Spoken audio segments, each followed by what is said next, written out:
Hello class, welcome back बच्चों। तो बेटा आज हम स्टार्ट कर रहे हैं इकोनॉमिक्स की दूसरी बुक का नाम है इंडियन इकोनॉमिक डेवलपमेंट। बेटा बहुत सारे प्राइवेट राइटर ने ये किताब लिखी हुई है, ऐसा नहीं है कि लिखी नहीं हुई। अगर हम मैक्रो में संदीप गर्ग पढ़ रहे थे तो संदीप गर्ग की बुक बेटा आती है, आईडी की भी, टियाज एंड वीके और ही बड़ी फेमस बुक में से एक है। लेकिन बेटा नहीं पढ़ना, किसी भी प्राइवेट राइटर को आईडी में पढ़ने का रिस्क नहीं ले सकता मैं। रीजन बता रहा हूं बेटा, वहां सारी कहानी चल जाती है मैक्रो में, यहां पर इंपॉर्टेंट है स्टैट्स। हर हेडिंग में 2 स्टैट्स हैं, आप समझ लो कम से कम आपको 200 से ज्यादा बातें याद रखनी है बेटा। आईडी में एनसीईआरटी कहती होगी कि वीट का प्रोडक्शन है 660 केजी पर हेक्टेयर, और प्राइवेट राइटर कुछ और ही बोलता होगा। बेटा ये बोलती होगी कि रेलवे का एक्सटेंशन कितना हुआ इस ईयर तक, प्राइवेट राइटर अगेन कुछ और बोलता होगा, और हर प्राइवेट राइटर अलग लिखता है बेटा। तो मेरा काम नहीं चलता बेटा प्राइवेट राइटर से। और बहुत सारे एमसीक्यूज आपके स्टैट के बेसिस पे आते हैं बेटा। तो अगर आपने स्टैट्स इधर उधर का लिख दिया, प्राइवेट राइटर का लिख दिया बेटा, ब्लेम करना अपने आप को। इस वजह से बेटा मैं कोई प्राइवेट राइटर की बुक नहीं लगवा रहा, सारे नोट्स लिखेंगे बेटा, ठीक है ना। जो टॉपिक मुझे लगेगा कि किसी प्राइवेट राइटर से लिखवाना चाहिए वो मैं लिखवा भी दूंगा, ठीक है। नोट्स हमने खुद से रेडी करने हैं, ठीक है जी। आप सबके पास आईडी की बुक है बेटा, चैप्टर 1 स्टार्ट कर रहे हैं। चैप्टर का नाम है Indian economy on the eve of independence. सामने देखना पहले मेरी तरफ बेटा, चैप्टर का नाम है Indian economy on the eve of independence. Eve का मतलब यहां पर on the evening of independence, यानी कि आप बोल सकते हो इंडिपेंडेंस के दिन कैसे दिखती थी इंडियन इकोनॉमी। बेटा हम इकोनॉमिक्स पढ़ रहे हैं, ठीक है। अब आपको लगेगा कि यार हिस्ट्री शुरू कर दी, हम 2021 में बैठे हैं, बात कर रहे हैं 1947 की। लेकिन बेटा देखो, बात जरूर हिस्ट्री की हो रही होगी, लेकिन हर हिस्ट्री में एंगल इकोनॉमिक का ही देना है हमें। पूरी हिस्ट्री को एंगल इकोनॉमिक्स का ही देना है। हिसाब किताब तो आखिरी में इसी का करना है ना, ठीक है ना। मैं आपको करंट सिचुएशन भी पढ़ा दूं बेटा, लेकिन पास्ट ना पता हो कि पास्ट में क्या क्या दिक्कतें रही हैं इकोनॉमी के साथ, तो करंट भी क्या समझ में आएगा। तो बेटा पहले पास्ट से स्टार्ट करेंगे। आज मैं आपको बोल दूं जी, 1991 में एलपीजी आई थी जी, लिबरलाइजेशन, प्राइवेटाइजेशन, ग्लोबलाइजेशन की पॉलिसी आई थी। क्यों आई थी? पास्ट पढ़ा ना हो क्या समझ में आ जाएगा जी क्यों आई थी, क्या दिक्कत रही बेटा। तो बाबू हमें शुरू से शुरू होना है 1947 तक और आज तक की सिचुएशन में आना है, ठीक है ना। पढ़ जरूर हिस्ट्री रहे होंगे बेटा, लेकिन इकोनॉमिक एंगल ही दे रहे होंगे हिस्ट्री को, ठीक है जी। एनसीईआरटी रीड करेंगे, बहुत सारे स्टैट्स निकालने हैं खुद से हमें, बस ये बात ध्यान रखना बाबू। और किसी भी लाइन को लिटरली मत पढ़ना, कहीं ना कहीं उसकी पर्पसिव इंटरप्रिटेशन ढूंढने की कोशिश करना, ठीक है ना। चलो जी प्यारे बच्चों, स्टार्ट करते हैं विद दिस इंट्रोडक्शन। मैं पेज नंबर 4 पर हूं, चैप्टर स्टार्ट हो रहा है। पहले दिया हुआ है चैप्टर का इंट्रोडक्शन। चलो जी रीड करते हैं चैप्टर का इंट्रोडक्शन क्या कहता है। कहता है the primary objective of this book Indian economic development is to familiarise you with the basic feature of Indian economy and its development as it is today in the aftermath of independence. बेटा ID की book पढ़ रहे हैं, आपको familiar करने की कोशिश कर रहे हैं कि इंडियन इकोनॉमी की डेवलपमेंट कैसे हुई है इंडिपेंडेंस से लेकर आज तक, ठीक है जी। कहते हैं however it is equally important to know something about the country's economic past even as you learn about its present state and the future prospects. जितना जरूरी प्रेजेंट पढ़ना है, फ्यूचर पढ़ना है, उतना ही जरूरी बेटा पास्ट भी पढ़ना है कि इंडियन इकोनॉमी कैसे रही है। कहते हैं सो let us first look at the state of Indian economy prior to the country's independence and form an idea of various considerations that shaped India's post-independence development strategies. बेटा अगर आप ये जानते हो ना कि पोस्ट इंडिपेंडेंस इंडिया ने क्या क्या स्ट्रैटेजी बेटा अडॉप्ट किए हैं, जैसे कि मैं बात कर रहा हूँ एलपीजी अडॉप्ट कर रही है, तो बेटा इसके पीछे कारण भी तो होगा ना कोई कि एलपीजी क्यों लाए थे आप, तो बेटा वो कारण भी जानना है, ठीक है जी। कहता है the structure of India's present day economy is not just of current making, it has its root steeped in the history, particularly in the period when India was under British rule, which lasted for almost 2 centuries before India finally won its independence on 15th of August 1947. ठीक है जी, कह रहा जो आप India देखते हो ये आज ऐसा दिखने में क्यों है, क्योंकि इसके कहीं ना कहीं रूट 200 साल पहले, जब 200 साल अंग्रेजों ने राज किया हमारे ऊपर, उन्होंने बेटा जो रूट बना दिए वही आज फसल उग रही है बेटा। चलो जी खैर देखते हैं। The sole purpose of the British colonial rule in India was to reduce the country to being a raw material supplier for Great Britain's own rapidly expanding modern industry base.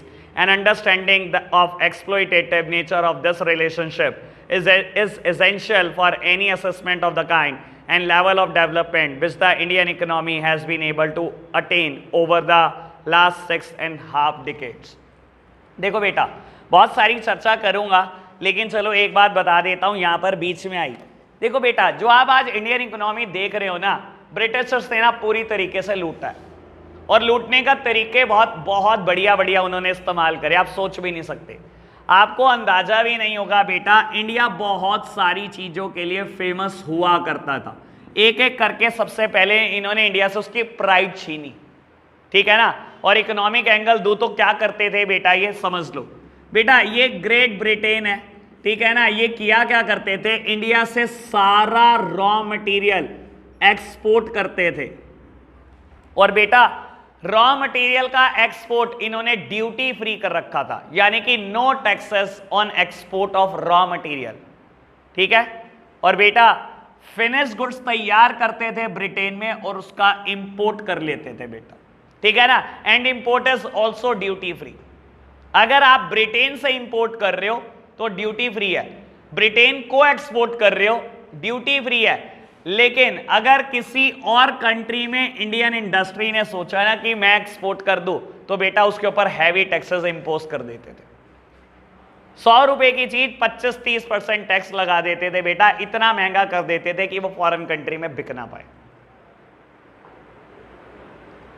ठीक है, समझ आई बात। अच्छा, इंडिपेंडेंस से पहले कोई ऐसी industry जो एग्जिस्ट करती थी, कुछ थी क्या जो एग्जिस्ट करती थी बेटा? एक का नाम याद रखना है, अभी वैसे तो ना तो इसमें चर्चा ही नाम है, अभी बोल रहा, आएंगे अभी चर्चा आएगी अगले ही पैराग्राफ में। 1907 में बेटा एक इंडस्ट्री एस्टैब्लिश हुई थी, टिस्को। ये कौन सी इंडस्ट्री है? TISCO, Tata iron and steel corporation. एक ही थी बेटा बिफोर इंडिपेंडेंस, टिस्को। बेटा जब भी एक्सपोर्ट करती थी हैवी टैक्सेस थे, ठीक है ना। और बाबू अगर आपने रॉ मटेरियल एक्सपोर्ट किया ब्रिटेन को, अगर फिनिश गुड्स इंपोर्ट किया ब्रिटेन से, कोई टैक्सेस नहीं, ड्यूटी फ्री था, ठीक है ना। और आपको बता देता हूं किसी भी कंट्री को तब माना जाता है कि वो ग्रोइंग स्टेज पे है अगर वो रॉ मटेरियल का इंपोर्ट कर रही हो और फिनिश गुड्स का एक्सपोर्ट कर रही हो। यानी कि जो आपकी कॉम्पोजिशन है ना बेटा इंपोर्ट एक्सपोर्ट की, यही अपने आप में बैकवर्डनेस को इंडिकेट करती है। क्या एक्सपोर्ट कर रहे हैं हम? Raw material. कोई देश नहीं करता अपने देश का रॉ मटेरियल एक्सपोर्ट, हम रॉ मटेरियल को एक्सपोर्ट कर रहे हैं और फिनिश गुड्स को इंपोर्ट कर रहे हैं। और इसमें क्या हमारी मर्जी थी? नहीं बेटा, सब ब्रिटिशर्स ने किया हमारे लिए।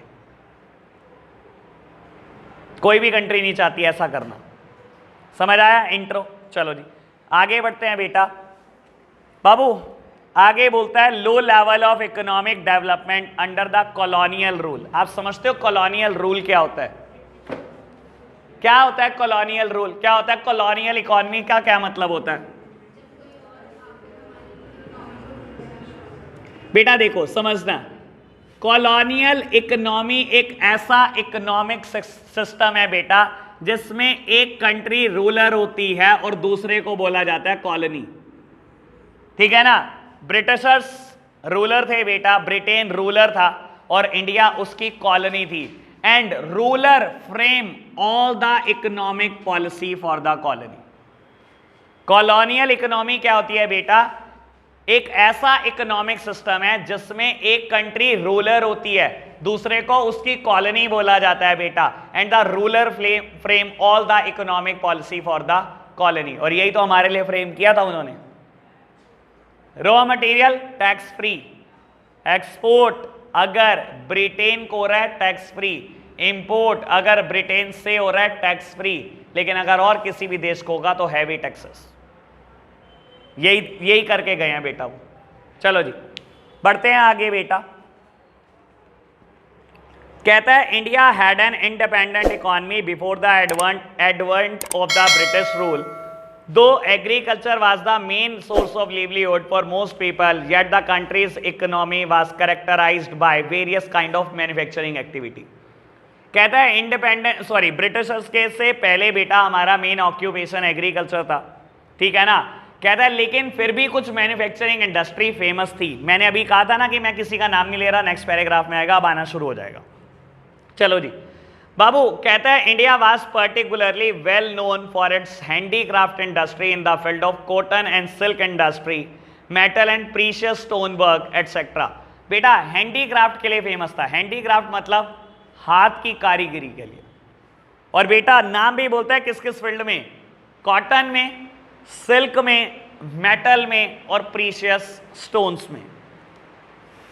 These products enjoyed a worldwide market based on the reputation of the fine quality of material used and the high standard of craftsmanship seen in all imports from India।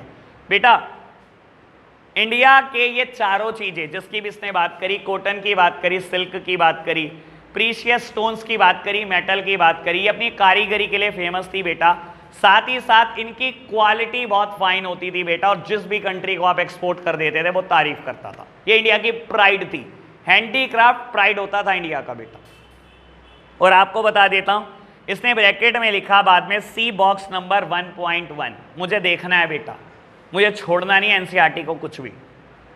यहीं से आएगा क्वेश्चन, 1 मार्क का question. अगर आज आप ना पढ़ो तो मेरे टेस्ट में देख लेना, अगर आप मेरे टेस्ट में ना देखो तो हाफ ईयरली और प्री बोर्ड्स और बोर्ड्स में देख लेना। 1 नंबर का क्वेश्चन पक्का इस बॉक्स से, बता रहा हूं आपको। चलो जी पढ़ते हैं। Muslin is a type of cotton textile which had its origin in Bengal, particularly place in and around Dhaka. आपको पता होगा बेटा, इनिशियली बांग्लादेश, पाकिस्तान, ये सब इंडिया ही तो था बेटा, बाद में ही तो अलग हुए हैं। पाकिस्तान बाद में अलग हुआ और पाकिस्तान से अलग टूट के निकल गया बांग्लादेश, यही हुआ ना बेटा। उस टाइम पर ढाका इंडिया में हुआ करता था, ठीक है ना। और मसलिन बेटा एक कॉटन की टाइप है, आप समझ सकते हो बेटा। हम इसे हिंदी में बोलते हैं मलमल, बोलते हैं ना बेटा, अभी बोलेगा इस चीज को। आगे बढ़ना बेटा। कहता है now the capital of Bangladesh. उसने बताया कि ढाका आज की तारीख में बांग्लादेश की कैपिटल है, लेकिन वहां की मसलिन बड़ी फेमस होती थी बेटा। चलो जी, कहता है Dhakai muslin had gained world wide fame as an executive type of cotton textile. The finest variety of muslin was called malmal. Paper में 1 मार्क क्वेश्चन लिख लो। Finest quality of muslin was known as dash dash dash. आपने लिखना है मलमल। और बेटा Britishers इसको क्या बोलते थे, अगली लाइन बोलती है बेटा, इसे बोलते थे वैसे वो शाही मलमल या मलमल खास। और आपको पता है क्यों बोलते थे, इधर देखना मेरी तरफ, पता है आपको क्यों बोलते थे शाही मलमल या मलमल खास? पुराने जमाने में आपको भी पता है बेटा, प्रिंस, एम्परर, राजा, ये कल्चर होता था ना बेटा। छोटी छोटी सी विरासत लेके बैठ जाते थे राजा, छोटी छोटी सी जगह लेकर बैठ जाते थे। और राजा पहनते क्या थे, हमेशा फाइनेस्ट क्वालिटी ऑफ मसलिन पहनते थे, मलमल पहनते थे। देखा ना कपड़े, ओवरकोट टाइप जितने बड़े होते थे बेटा, पूरा रेड कलर का मलमल पहन रखा है, किसी ने ब्लू कलर का पहन रखा है, ये राजा की बेटा पहचान होती थी। पढ़ लो चाहे last line. Sometimes foreign traveler also used to refer to it as Malmal Shahi or Malmal Khas, implying that it was worn by or fit for the royalty। सिर्फ रॉयल फैमिलीज पहना करती थी बेटा, समझ आई बात? ठीक है ना बेटा। यकीन मानना, मैक्रो में 40/40 लाना बहुत आसान है, बहुत आसान है। आपके बैच में से कम 10 बच्चे लाएंगे, जो इसमें 40 में से 40 लाएगा ना, हैट्स ऑफ तो उसको है। और आपको बता देता हूं, सिर्फ डिफरेंस नंबर में ये डालती है बुक। 40 में से 20 पे रह जाते हैं टॉपर, 40 में से 25 पे। सब कुछ ठीक करेंगे बेटा, ना तो स्टैट्स हैंडल किए जाते, और हमें लगता है यार बड़ी बोरिंग बुक है। मैं बोलता हूं इससे इंटरेस्टिंग कोई चीज नहीं हो सकती। जो चीज दुनिया को बोर करे ना, वो आपकी फेवरेट होनी चाहिए। इसमें फर्क डालना। सब पढ़ेंगे प्राइवेट राइटर, पढ़ने तो जो आपके दोस्त कर रहे हैं, हमें नहीं किसी को सजेस्ट करना कुछ भी। जो कर रहे हैं करने तो बेटा। आपके लिए एनसीईआरटी बेटा बिल्कुल भगवत गीता गुरु ग्रंथ साहिब के बराबर है, इतना ही इंपॉर्टेंस दो इसको। ये नंबर देगी आपको, लिख के दे रहा हूं आपको, ठीक है जी। और वैसे मैं पूरी कोशिश करूंगा कि मेरे नोट्स इतने एग्जॉस्टिव बने कि बेटा कभी आपको ये उठानी ना पड़े। मैं भी बहुत कुछ लिखवाने वाला हूं आपको, जो हम पढ़ रहे हैं बेटा बहुत सारी चीजें लिखवा दूंगा। सारे 1 मार्क क्वेश्चन जो मेरी तरफ से बन सकते हैं मैं सारे बना दूंगा। हाँ जी, ठीक है जी, चलो बढ़ते हैं आगे। बेटा हम पेज नंबर 5 पर हैं। कहता है the economic policy pursued by the colonial government in India were concern more with the protection and the promotion of economic interest of their home country than the development of Indian economy. बेटा कहता है colonial government ने, यानी कि बेटा जो हमारा ruler था, कहता है उसने ऐसी इकोनॉमिक पॉलिसी फ्रेम करी थी जिससे उसकी खुद की डोमेस्टिक कंट्री का भला हो रहा था। इंडिया का भला उसने कभी नहीं सोचा। आपको बता देता हूं बेटा, आगे की बात कर देता हूं। इंडिया को रेलवे किसने दिया? ब्रिटिशर्स ने दिया, ठीक है ना। आज भी बेटा इस चीज की तारीफ है। लेकिन जब उन्होंने दिया था ना तो कोई हमारे लिए नहीं दिया था, उन्होंने अपना बिजनेस बढ़ाने के लिए दिया था इंडिया को रेलवे।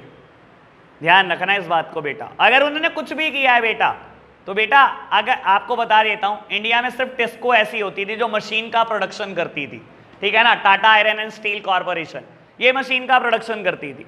मशीनें नहीं थी बेटा, इन्होंने कोई नई यूनिट लगने नहीं दी, सारी की सारी मशीनें इंपोर्ट कराया करते थे ब्रिटेन से। तो अगर कोई भी इकोनॉमिक पॉलिसी इनकी है ना बेटा, वो सिर्फ अपनी डोमेस्टिक कंट्री का भला सोच रहे थे, इंडिया का भला उन्होंने कभी नहीं सोचा। चलो जी बढ़ते हैं आगे। कहता है such policy brought about a fundamental change in the structure of Indian economy, transforming the country into the supplier of raw material and the consumer of finished industrial product from Britain. मैं भी तो यही बोल रहा हूं बेटा। बाबू कैसा structure बदल दिया उन्होंने इंडिया का कि इंडिया सप्लायर बन के रह गया रॉ मटेरियल का, और बेटा हम इंपोर्ट किया करते थे industrial product, that means capital goods, that means machinery. India में प्रोडक्शन होने ही नहीं देते थे वो। चलो जी बेटा आगे बढ़ते हैं। Obviously the colonial government never made any sincere attempt to estimate India's national and per capita income. ना तो उन्होंने बताया कि इंडिया की national income per capita income को कैसे मेजर किया जा सकता है या कितनी है। Some individual attempt which were made to measure such income yield conflicting and inconsistent result. Among the notable estimators, Dadabhai Naoroji, William Digby, Finland Shreyas, V.K.R.V. Rao and R.C. Desai. It was Rao who estimate during the colonial period was considered very significant. काम की बात बेटा, Britishers ने कभी कोशिश नहीं करी कि वो ये बता दे कि इंडिया की नेशनल इनकम क्या है और पर कैपिटा इनकम क्या है। कहता है 5-4 बंदों ने कोशिश जरूर करी, लेकिन उनके एफर्ट को बेटा कभी किसी ने अप्रिशिएट नहीं करा और बहुत सारे मेथड उन्होंने गलत भी यूज करे। लेकिन V.K.R.V. राव का मेथड बिल्कुल ठीक माना जाता है उस टाइम पर। 1 मार्क क्वेश्चन ये भी तैयार है, ध्यान रखना, ये भी बोर्ड्स का पार्ट होगा, मैं लिख के दे रहा हूं आज। चलो जी खैर आगे बढ़ते हैं बेटा। However, most studies did find that the country's growth of aggregate real output during the first half of the 20th century and was less than 2% coupled with a meager 0.5% growth in a per capita output per year. बाबू क्या बोल रहा है, सामने देखना मेरी तरफ। बाबू ये बोल रहा है कि लगभग 2 डिकेड्स की बात करी इसने। एक बार देखना दोबारा, फर्स्ट हाफ। बाबू इधर देखना सामने, कहता है first half of the 20th century. पहला हाफ यही है ना बेटा। आप सोच लो, ये कहता है आउटपुट की ग्रोथ, रियल आउटपुट की ग्रोथ सिर्फ 2% थी, और बेटा पर हेड अवेलेबिलिटी ऑफ रिसोर्सेज, पर head output, per capita output की ग्रोथ सिर्फ 2.5% पर एनम थी। मैं आपको बता देता हूं ये सारी चीजें कैलकुलेट कैसे होती हैं, सब मेरी तरफ देख रहे हैं, पहले मेरी तरफ देख रहे हैं, चीजों का मतलब जान लो। यानी कि अगर मैं बोलूं ईयर 1900 में टोटल आउटपुट इंडियन इकोनॉमी में 2 लाख यूनिट था, तो बेटा अगले साल सिर्फ ग्रोथ 2% की थी, यानी कि अगले साल ग्रोथ सिर्फ कितनी थी बेटा, 2,04,000 यूनिट का आउटपुट होगा बस। और हर साल 2-2% से बढ़ रहा था, ये ग्रोथ है। पता है ना बेटा, चाइना ने एक डबल डिजिट ग्रोथ की हुई है, इंडिया आज तक डबल डिजिट पे नहीं पहुंचा। ठीक है ना, हमारा भी मैक्सिमम 7, 8, 9% तक गया हुआ है बेटा जीडीपी ग्रोथ। तो उस टाइम तो क्या ही ग्रोथ थी बेटा, बिल्कुल नेग्लिजिबल, 2% के आसपास। और बेटा पर कैपिटा आउटपुट की ग्रोथ, पर कैपिटा आउटपुट मतलब पर हेड अवेलेबिलिटी ऑफ रिसोर्सेस, यानी कि देखो समझ लो, जब आप कहते हो ना पर कैपिटा मतलब होता है हर इंसान के हिस्से में कितना आता था आउटपुट, तो आप क्या करते हो, total output divided by population, total output divided by population, इससे पता लगता है पर हेड अवेलेबिलिटी ऑफ रिसोर्सेस कितने हैं। मैं बोलूं 2 लाख यूनिट का बेटा रॉ मटेरियल था, सॉरी आउटपुट था आपके पास, और 1 लाख पॉपुलेशन थी, मान लो, ये सिर्फ एग्जांपल है, तो बेटा हर एक इंसान के हिस्से में 2 यूनिट आ जाती थी। Per capita output that means पर हेड अवेलेबिलिटी ऑफ रिसोर्सेस कितना था, इसकी ग्रोथ कितनी थी, सिर्फ 0.5%, सिर्फ 0.5%। यानी कि आप समझ रहे हो, अगर आप 4% ग्रोथ, सॉरी 2% ग्रोथ कर रहे हो आउटपुट में, तो पर हेड अवेलेबिलिटी ऑफ रिसोर्सेज क्यों नहीं बढ़ रहा है, ये क्यों 0.5% बढ़ रहा है, ये भी तो 2% से बढ़ना चाहिए बेटा। इसलिए नहीं बढ़ रहा क्योंकि पॉपुलेशन भी तो डबल तेजी से भाग रही थी हमारी। ये तो बढ़ रहा है 2%, पॉपुलेशन बढ़ रही है 1.5%, बचेगा क्या, कुछ बच ही नहीं रहा था भाई। तो पर हेड अवेलेबिलिटी ऑफ रिसोर्सेज की ग्रोथ कुछ नहीं थी, सिर्फ 0.5% थी, और वैसे आउटपुट की ग्रोथ 2% थी, यानी कि पॉपुलेशन की ग्रोथ कुछ ना कुछ तो रही होगी भाई। पॉपुलेशन ने इफेक्ट बहुत डाला है हमारे देश पर, ठीक है जी। चलो अब फटाफट से चैप्टर का नाम लिखो, मुझे सिर्फ इतना नोट कराना है अभी, लिखो लिखो लिखो फटाफट से। चैप्टर नंबर 1,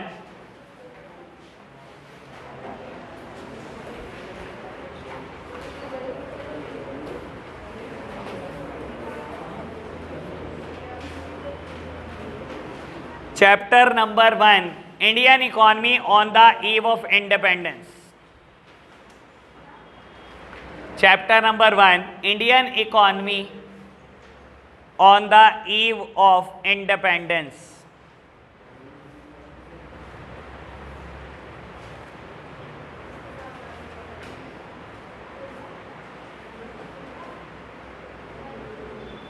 बाबू टॉपिक का नाम अभी कुछ नहीं लिखना, आप सिर्फ लिख लो इंट्रोडक्शन। इंट्रोडक्शन, मैं 3 से 4 बातें इसमें लिखवा देता हूं।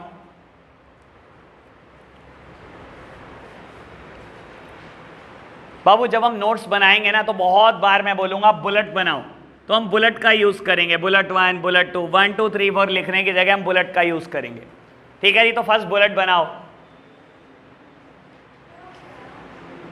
लिखो जी, during the British rule, during the British rule agriculture was the main occupation,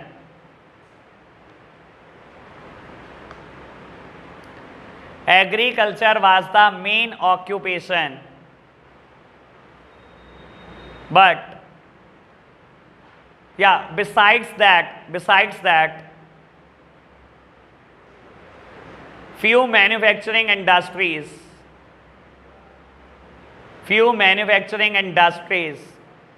like cotton, silk,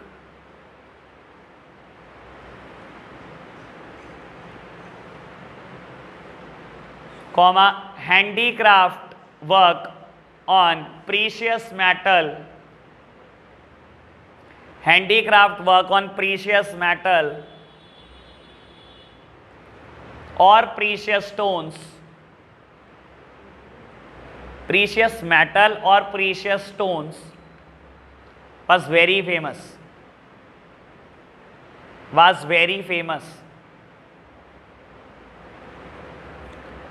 Bullet 2,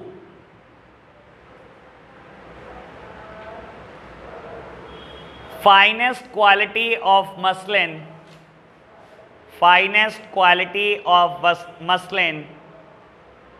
was known as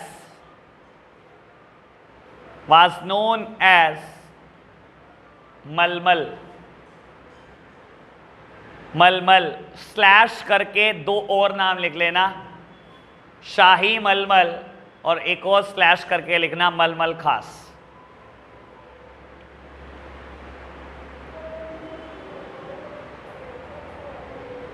एक बात और बोल दूं बेटा बीच में, टॉपिक छोड़ दो यार। पता क्या होता है, जब हम शुरुआत करते हैं ना, हमारी इंटेंट बहुत अच्छी होती है, जैसे आज आपकी अच्छी है, लेकिन 2 दिन के बाद ना हम उसी ट्रैक पे चले जाते हैं जैसे पहले चल रहे थे। यही इंटेंट रखोगे ना तो 2.5 महीने की बुक है यार, कुछ नहीं होते 2.5 महीने भाई, सब याद हो जाएगा। देखना अभी कल सुनूंगा ना, कल सब सुना देंगे, परसों सुनूंगा ना वही कहानी शुरू हो चुकी होगी। हम एक ही दिन के लिए इंटेंट अच्छी रखते हैं अपनी, नई बुक पढ़ने को मिलेगी, ये है वो है जी, बस अगले दिन वही खत्म। चलो खैर, 2 बातें लिखी आपने, ठीक है जी। बाबू थर्ड वन लिखना,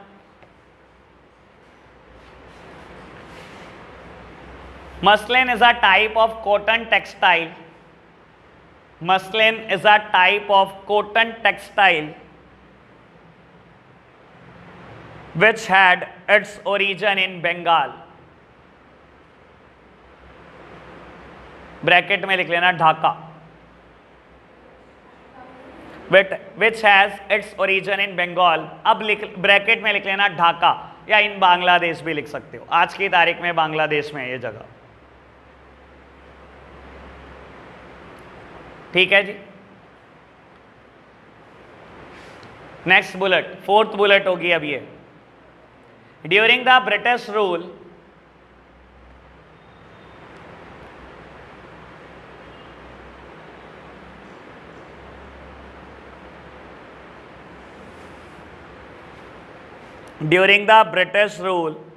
दादा भाई Naoroji,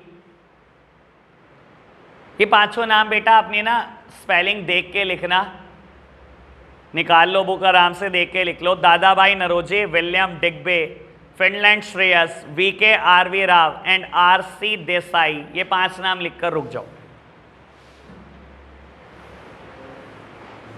during the British rule dash dash dash dash dash, 5 के नाम लिख लो फटाफट से, जल्दी जल्दी।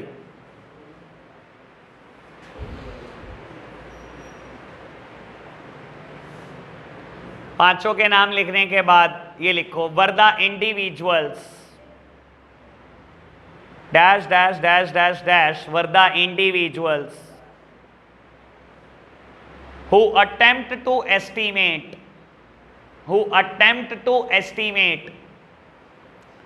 India's national and per capita income।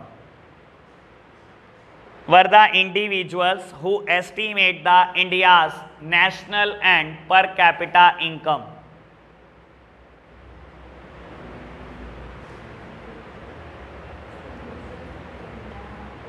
were the individuals who attempt to estimate India's national and per capita income।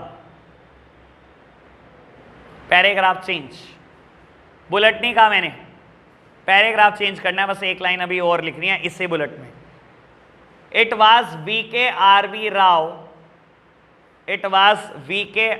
Rao whose estimate was considered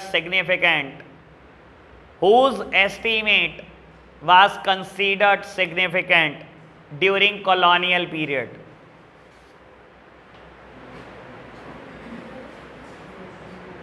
whose estimate was considered significant during the colonial period।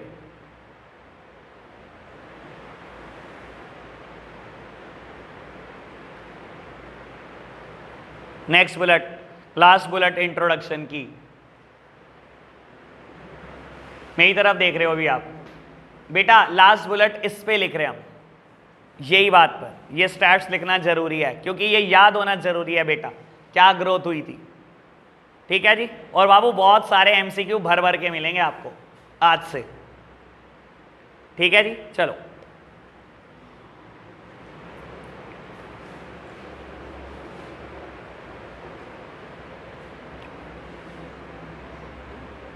लिखो, during the first half of the 20th century,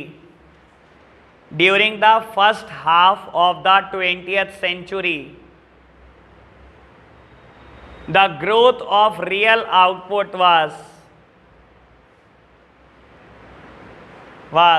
just 2%,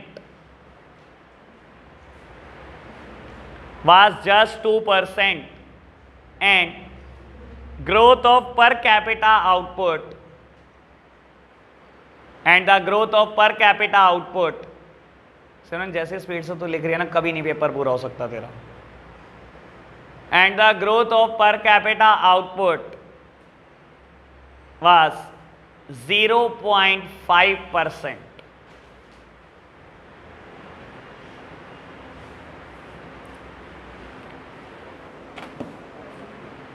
हाँ जी, सामने देखना, जितना intro में लिखा, जितना हमने read करा बेटा, मैं नहीं मानता कि मैंने कोई काम की बात छोड़ दी होगी इसमें। चलना ऐसे ही है। एनसीईआरटी बिल्कुल सुप्रीम है, लेकिन बता देता हूं अगेन बाबू, एनसीईआरटी ने जिक्र करा अभी, लेकिन एक काम का टॉपिक एनसीईआरटी ने छोड़ा हुआ है, ठीक है ना। मेरे को ये पता है बेटा कि मुझे बाहर से क्या लिखवाना है और मुझे एनसीईआरटी से क्या लिखवाना है। एक टॉपिक एनसीईआरटी में है नहीं बेटा जो लिखवाना बड़ा जरूरी है। लिखना शुरू करेंगे। Feature of Indian economy on the eve of independence, दिया नहीं भाई इसने फीचर ऑफ इंडियन इकोनॉमी, बस एक बात बता दी कि सप्लायर था रॉ मटेरियल का और बेटा इंपोर्टर था फिनिश्ड गुड्स का। इसके अलावा एक बात नहीं बताई एनसीईआरटी ने, मुझे बहुत सारी बतानी अभी। Feature of Indian economy on the eve of independence,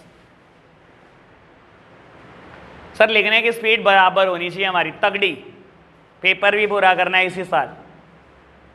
चलो जी, फर्स्ट हेडिंग बाबू, टॉपिक का नाम तो समझ में आ गया होगा, इंडियन इकोनॉमी दिखने में कैसी थी on the eve of independence, chapter भी यही है बेटा, तो पता भी होना चाहिए, ठीक है ना। सिर्फ एक बात से तो काम नहीं चलेगा ना कि India is the supplier of raw material and the importer of industrial product, बस चल जाएगा काम।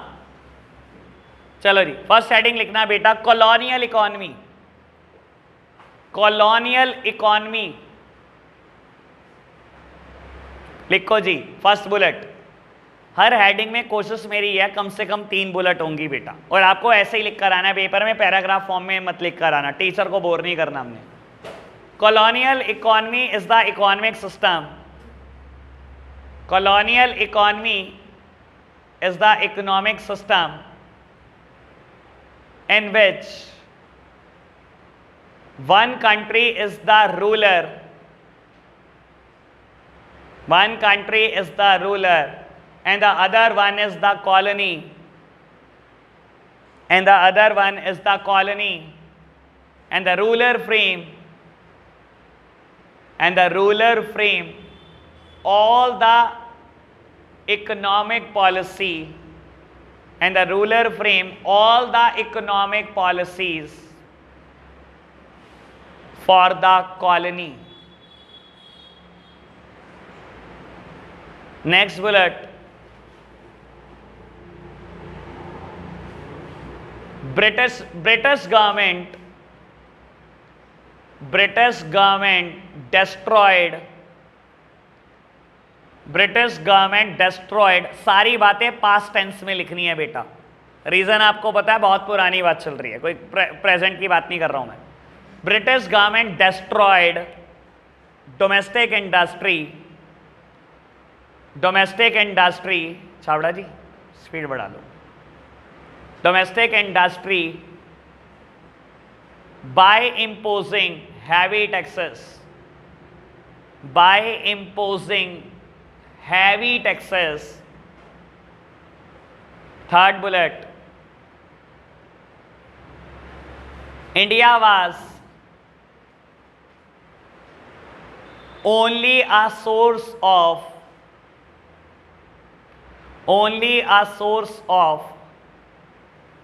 raw material, only a source of raw material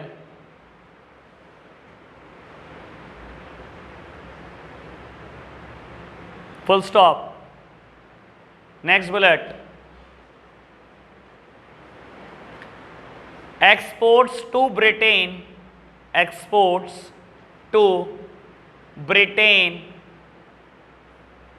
was duty free, अभी समझेंगे हम इन सारी बातों को, पहले लिख रहे हैं बेटा। सेकंड मेन हेडिंग लिखो बेटा, फीचर्स में ही बेटा सेकंड हेडिंग है स्टैग्नेंट इकोनॉमी।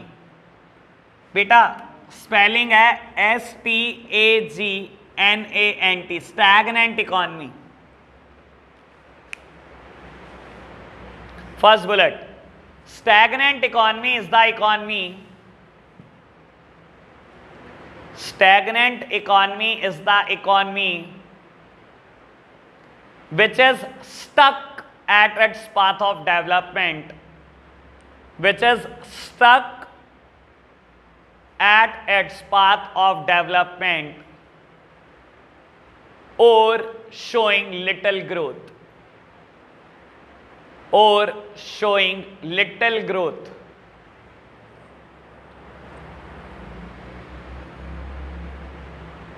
सेकेंड बुलेट, अब हम क्या लिख रहे हैं सुन लो बेटा। मैंने लिखा था एक स्टैट, बाबू चलो बोल ही देता हूं यहां तक जितना समझाया है। लो सामने देखना बेटा, अभी तक हमने एक बात लिखी कॉलोनियल इकोनॉमी, ठीक है ना। बता रहे हैं इंडियन इकोनॉमी की क्या हालत थी on the eve of independence. अभी तक बेटा आप कॉलोनियल इकोनॉमी रहकर आए थे। कॉलोनियल इकोनॉमी एक इकोनॉमिक सिस्टम है जिसमें एक कंट्री रूलर है, दूसरी उसकी कॉलोनी है बेटा। रूलर फ्रेम करता है सारी economic policy for the colony. इन्होंने क्या फ्रेम किया आपको बहुत अच्छे से पता है। इन्होंने बेटा हर वो प्लान किया जिससे इंडियन इकोनॉमी डिस्ट्रॉयड हो जाए, और कर दिया इन्होंने बेटा डिस्ट्रॉयड। क्यों बेटा? इनके ऊपर इंपोज कर दिए हैवी टैक्सेस। और बेटा ब्रिटेन को क्या कर रखा है बेटा? ब्रिटेन से सारा ट्रेड, सारा फॉरेन ट्रेड टैक्स फ्री कर रखा है। चाहे उनको एक्सपोर्ट कर लो, चाहे वहां से इंपोर्ट कर लो। और India is only a source of raw material to them. India और कुछ नहीं था उनके लिए बेटा। इंडिया की ग्रोथ उन्होंने नहीं सोची, ना कोई इनका सिंसियर एफर्ट था बेटा इंडिया को बनाने का। पहली हेडिंग सिंपल चर्चा हो चुकी है। सेकेंड हेडिंग स्टैग्नेंट इकोनॉमी, सामने देखना अभी मेरी तरफ बेटा। स्टैग्नेंट इकोनॉमी उस इकोनॉमी को बोला जाता है जो ग्रोथ का साइन ही शो नहीं कर रही, जो एक जगह पर रुक चुकी है, which is stuck at its path of development, जो जहां थी वहीं रुक गई बेटा, बढ़ नहीं रही बेटा। या जो ग्रोथ शो भी कर रही है वो इतनी नॉमिनल है बेटा कि वो बिल्कुल ना के बराबर है, उसे आप इग्नोर कर सकते हो। स्टैट्स क्या लिखो इसमें, कैसे बताऊं कि इंडिया स्टैग्नेंट इकोनॉमी थी? ये स्टैट्स लिख दो सर, ये बता रहा है ना, रुकी तो गए हो। आधा % क्या होता है? यानी कि अगर मैं बोलूं किसी इंसान की इनकम ईयर 1900 में 100 रुपए रही हो, तो अगले साल बस 100 रुपए 50 पैसे हो जाती थी। ये ग्रोथ थी। ग्रोथ शो कर रही है ना कि आप एक ही जगह पे रुके हो, बढ़ी नहीं रहे बिल्कुल भी। यही स्टैग्नेंट इकोनॉमी थी। स्टैग्नेंट इकोनॉमी उस इकोनॉमी को बोला जाता है जो एक जगह पर ही रुक जाती है बेटा, शोइंग नो ग्रोथ और लिटिल ग्रोथ, बस जो इतना बिल्कुल ना के बराबर ग्रोथ दिखा रही हो। ठीक है, ये वाला स्टैट आपने इंट्रोडक्शन में लिखा है ना, during the first half of the 20th century, पूरा चिपका दो सेकंड बुलेट में, यही पॉइंट एग्जैक्टली द सेम। जल्दी से चिपकाओ बेटा। आधा % 50% होगा 150, आधा %, 100 का आधा % 98।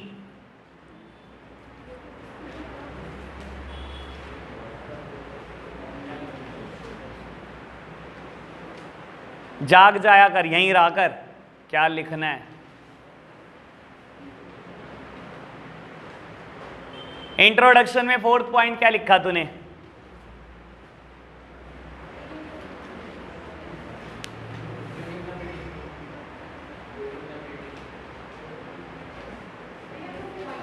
है 5th पॉइंट है। 5th पॉइंट क्या लिखा है? ये सेम चिपकानी है लाइन।